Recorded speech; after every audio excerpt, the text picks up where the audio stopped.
In this video, I'm going to show you how to use Zinsser bin stain blocker.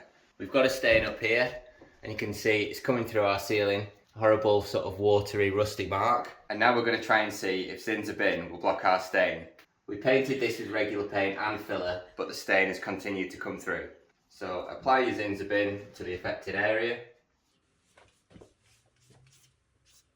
It should be dry in 15 minutes, and then it can be recoated in 45 minutes. When it comes to cleaning your brush off, you just need to use methylated spirits. We've left it for 45 minutes, and now we're going to give it our second coat. And then we're going to undercoat this and top coat it as we normally would. We're now going to go over the top with some Dulux Brilliant White. There's no evidence of our stain showing through. We're going to come back to our stain in a month's time and see if our Zinsser bin stain blocker has prevented any of our rust marks from showing back through the paintwork.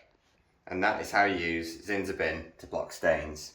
It can be used to block rust stains and other stains that are coming through your paintwork, and then once you've treated it with Zinsser bin, you just apply your undercoat and apply your top coat as you normally would on interior walls and ceilings.